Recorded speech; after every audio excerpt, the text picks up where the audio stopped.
Play On Canada podcast. We have a son and father duo as guests today. Griffin Harvey is a former Play On participant who enjoyed the event. His dad, Warren Harvey, is a supporter of Play On. My sources say he's a big fan of our chairman, Scott Hill. So thanks for coming on the podcast, guys. Thanks for having us. Thanks for having us. Yeah.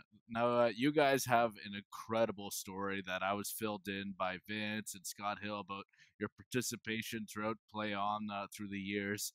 And you also have a really cool story about being on the Dragon's Den show with Scott that I want to dive right into. But first, I thought it'd be a little more familiar to just get to know you a little bit, start with your backgrounds before we dive into the Dragon's Den. So I know Warren will throw it to you, but I gotta say, Griffin's just came off the boat here to go do this podcast. So, Griffin, do you want to fill us in on your background? Sure. So I'm Griffin. I'm 21. Played hockey for a lot of my life. Played York Mills at single A for most of it, in varsity hockey in high school. I'm going in my fourth year at Dalhousie University out east in Halifax. And there it's just mainly lug, if you guys are aware what kind of lug is, the university kind of hockey league. I'm playing a lot of that. Started at Play On when I first joined with Hockey Night in Canada when I was 7, so that was in 07.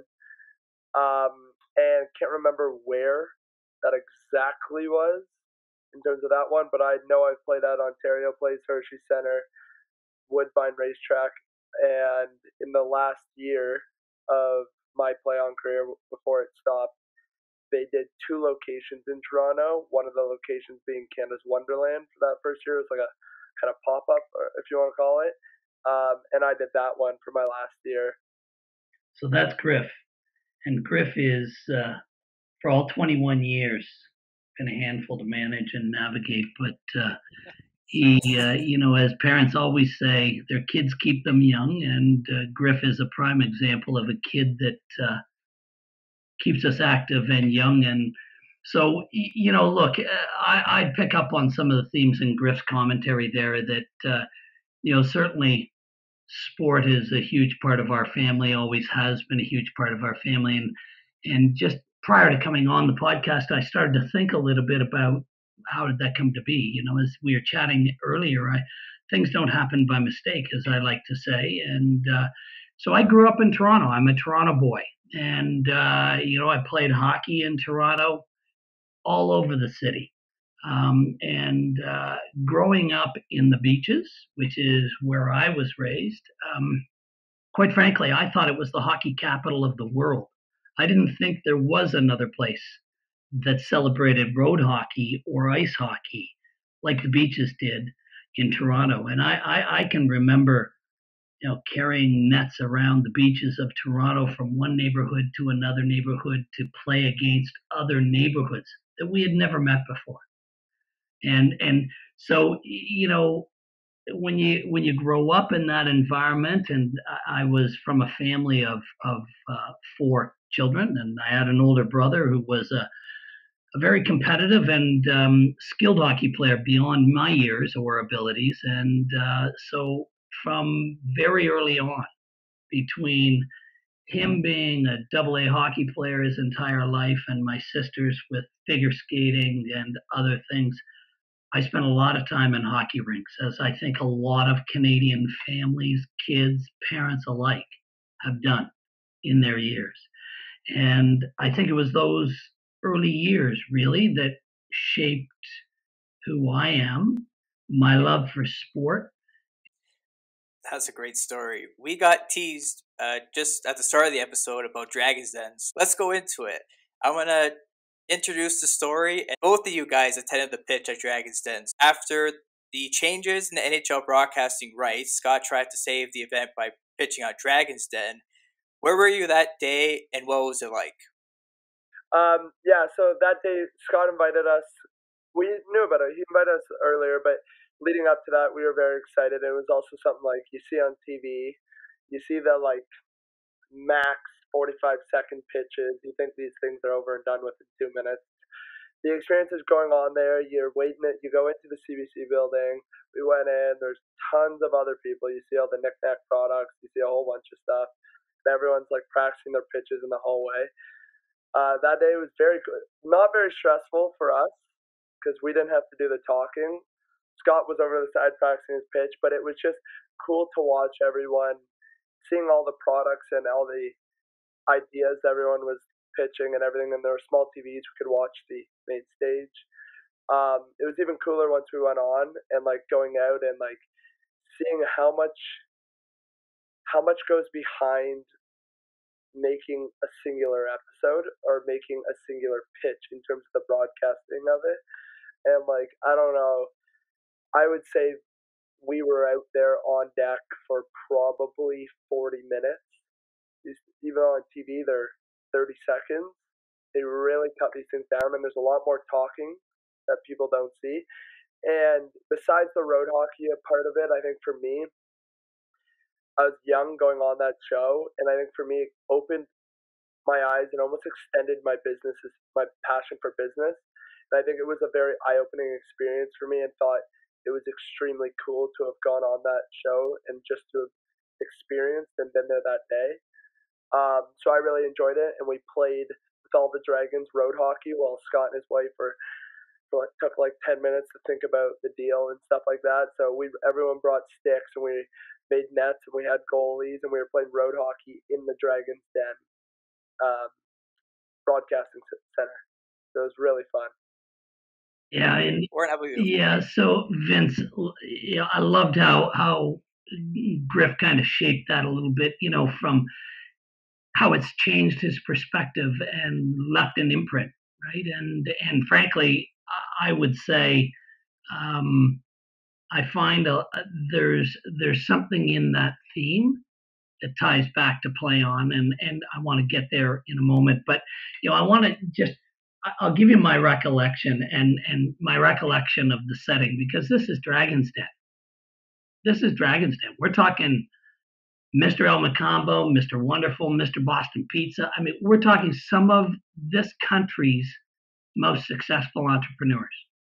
This isn't the B team. This isn't the beer league. This is the NHL. And so you're walking into that, and as Griff put it perfectly, there is no stress on us. But the tie I wanted to bring back to Play On is that Scott extended an invitation. He extended an invitation to a range of past participants. Griffin was one. I happened to be one. But frankly, there was 25 others, maybe 30 others. I don't remember the exact count, but it just, take a moment and let that kind of wash over, because here you are perhaps making one of the most important presentations in your life to an audience that could potentially change your life.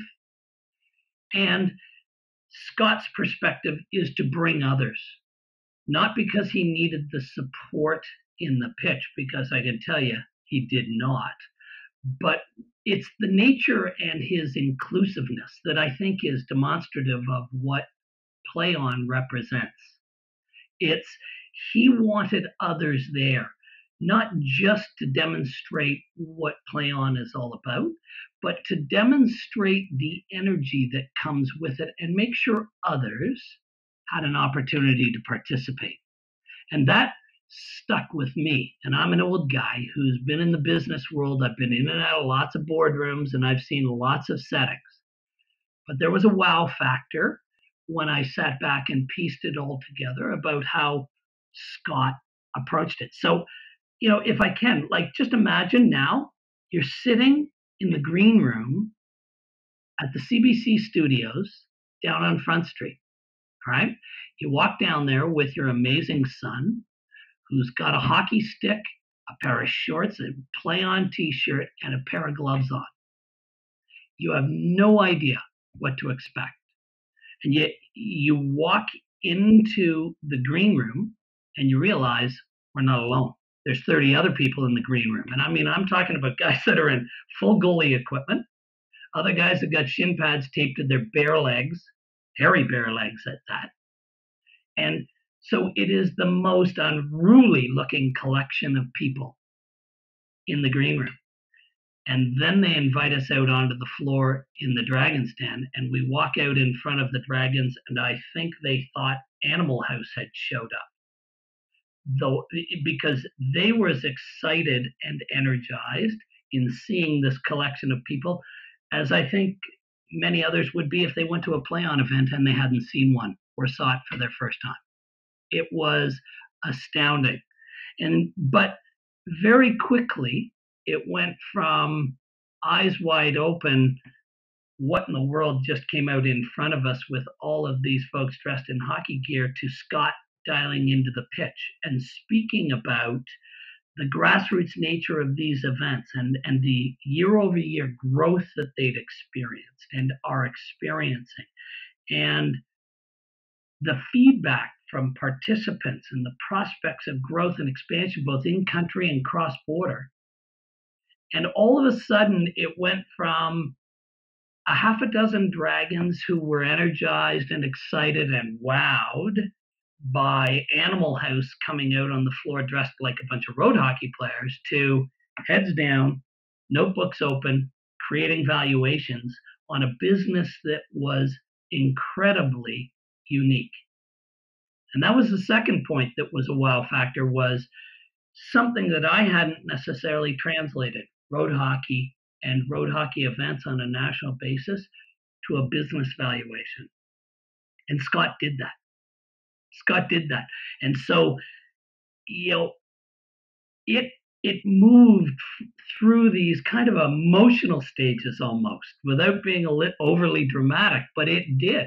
It moved through these emotional stages. And Griffin talked about Scott and his pitch, and he and his wife being in the back room.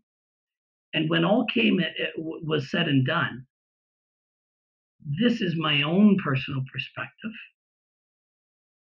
I think that was the biggest and largest transaction I ever saw done on Dragon's Den. I recognize that it didn't necessarily produce itself in an eventual agreement or culminate in a deal, but I believe it was the largest deal that was done or presented. So for me, it was astonishing, really, and it was, again, I think a tribute to Scott, his vision, the grit, and his willingness to push through all of the roadblocks and 7 children to turn out something that you can take from a road hockey event that started on the East Coast and present it to the most successful entrepreneurs this country probably has seen, or at least would stack up within, and present that sort of an outcome. Quite astonishing.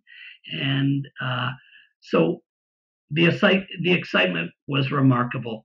And I think on that event also, on a business standpoint, networked me. And just last year, I reconnected with one of the Dragons just by accidentally running into them actually on the waterfront in Halifax. And that led to a fun night. He invited me over and my 2 buddies that were with me at the time, and just a fun night we got to spend with him and stuff like that. Inclusion. Amazing. There's certainly a lot to unpack there, and I don't know what to think of this, that you guys were a little more nervous talking to us in the Dragon's Den, or the Dragons. So that's funny, and it's so great to hear the unity behind Scott here.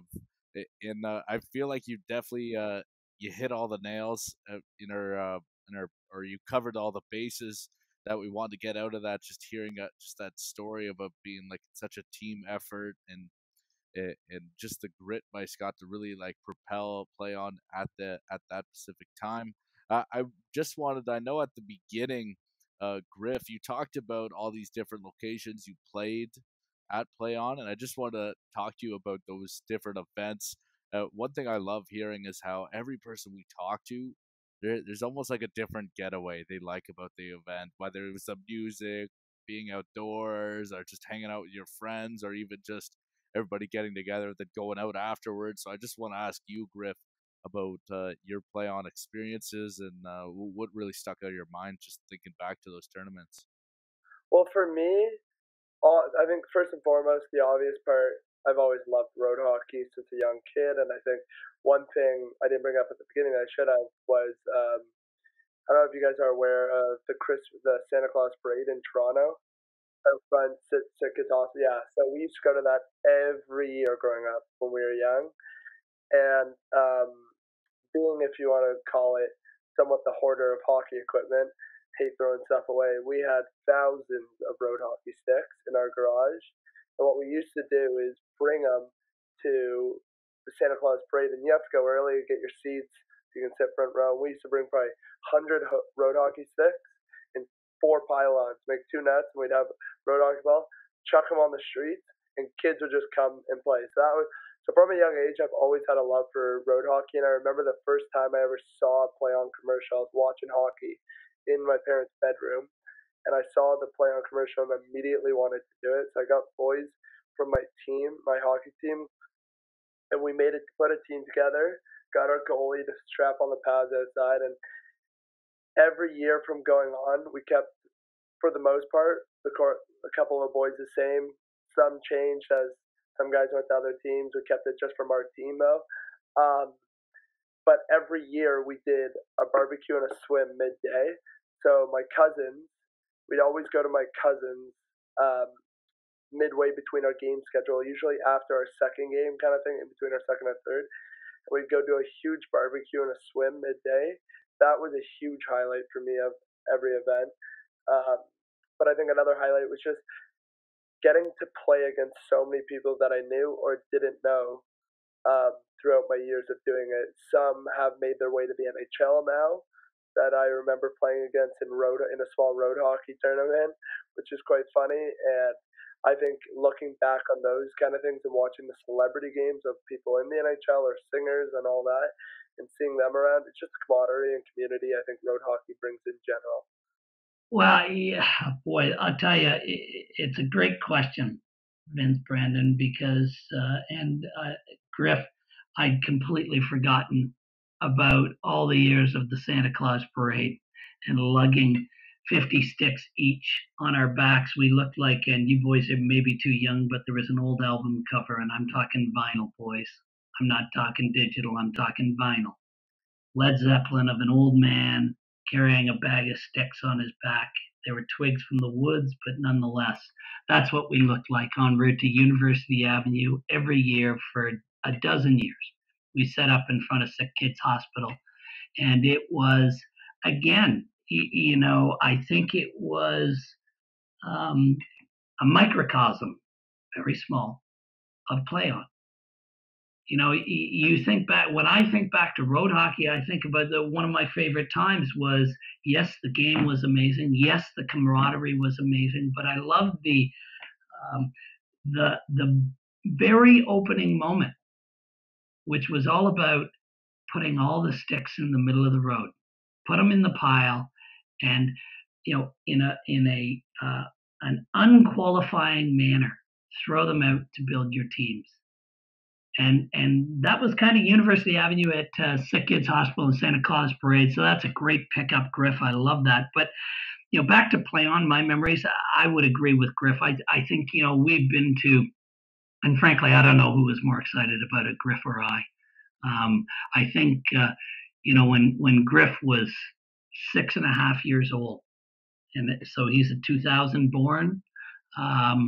It would have been I think the first year, and I don't know how many there were, when Play On established an association with CBC and Hockey Night in Canada. And I can remember it like it was yesterday, watching a hockey game, and a segment came on for Play On, and Griff was watching it with me and turned around and said, "I want to do that."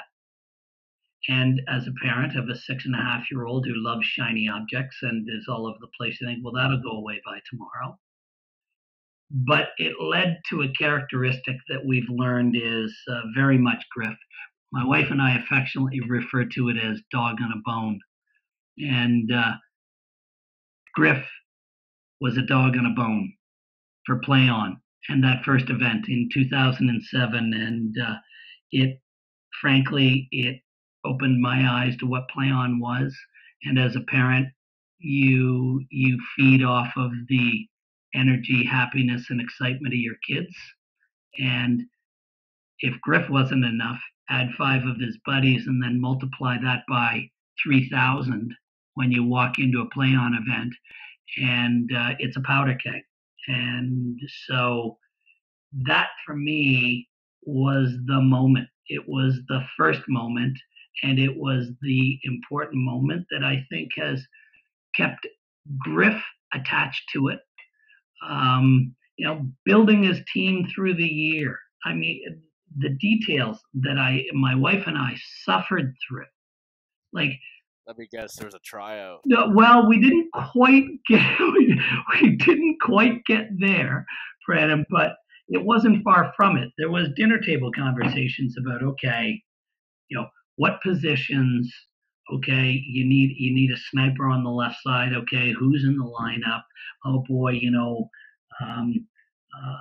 this guy wants to play net, but he's a winger on the regular team. Do you think he can carry his weight if we put him in the pipes? And so all of those things that went from that January hockey game. Thank God June or July arrived, because when that event finally came, it was like, again, the world had been lifted off mom and dad's shoulders, because it was going to be behind us. But they've been amazing events. They've just really created some incredible memories. And, as Griff pointed out, it's not just been for him. It's been for me, for his buddies, and even, our cousins who don't play, but they call us and say, when's play on? Because we want Griffin and all his buddies to come over and have the barbecue mid-game or between games, because we loved being part of that community as well. So it opened up a lot of different aspects that I don't think you could perhaps conceive of before you've been to one of the events. I want to follow up, Warren, on one of the things that you said about being a parent.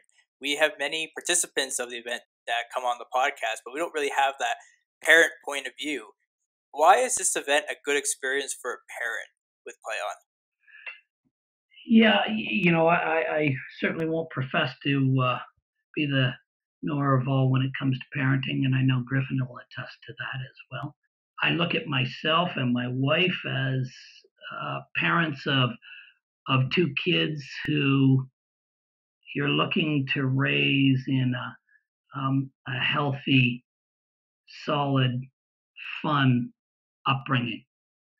And in addition to that, I think, or to feed that, if you will, I think you're always looking for activities and undertakings and opportunities for development for your children that will help create the characteristics that we all want in ourselves, probably, and in our children, which is really our prize and treasure at the end of the day. And so if you have an opportunity to participate in very well organized, healthy, fun, exciting, and engaging activities like Play On that create the excitement that I've witnessed in Griff and his buddies and buddies extended, I kind of say, who wouldn't want to participate? Or I ask, who wouldn't want to participate? Because I know, I think back to being a parent of young kids, and we're always looking for activities. And sometimes you're scratching your head. And so Play On was one of those activities that I think, tapped a lot of bells on the style and type of engagement we love to see our kids to be part of.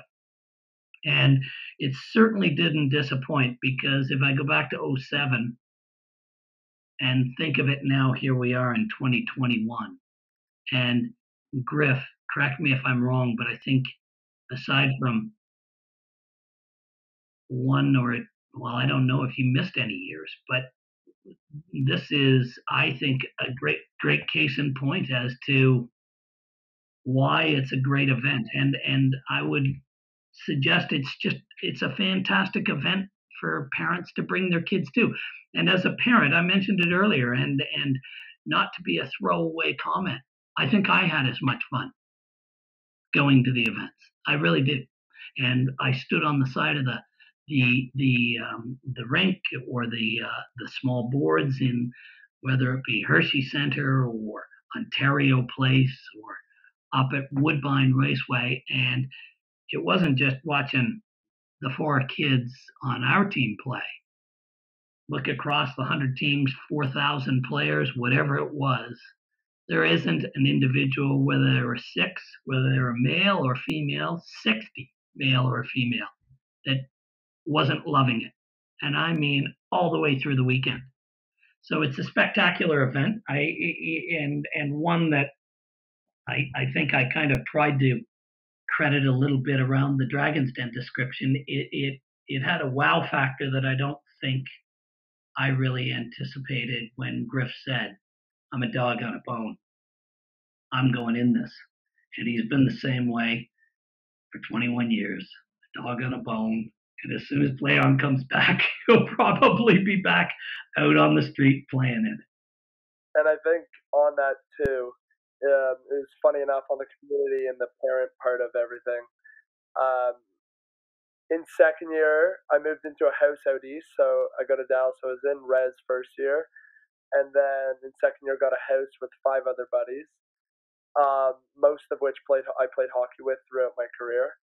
So we're a big hockey house, and we were out skateboarding out front of our house, and a kid down the street, just down the street, was playing road hockey out front of his house. Dad was mowing the lawn, and the dad was wearing a Playon shirt, so I immediately kind of went up and talked to them, and they had been doing Playon for years, but out east. And in high school and leading into the last year of Playon, I always had a dream, because I knew Dal was in my possible decision-making of universities before I committed. I always had a dream that if I went to Dal, I'd build a team out east, play in the out east Playon, and then fly back at the end of the year and play in the Toronto Playon, and I'd get to do double the Playons every year. But unfortunately, that didn't work out because Playon stopped, but hopefully in the near future. Well, that you never know. That may happen in the future. Where Scott Hill, we mentioned him a lot throughout the episode. He's working hard to bring Playon back, and we'll see within the next couple months. And we have positive feeling about that. So we have to go, unfortunately. We could speak to both of you for hours and hours and hours, but we have to go, sadly. Thank you to both of you for coming on the podcast. We really appreciate it, and thank you for all your support with Playon over the past few years. I think everybody from Playon can definitely say thank you to that. Fantastic, guys. Thanks for having both of us, and you're part of a great event and a great cause, great business. And there we have it.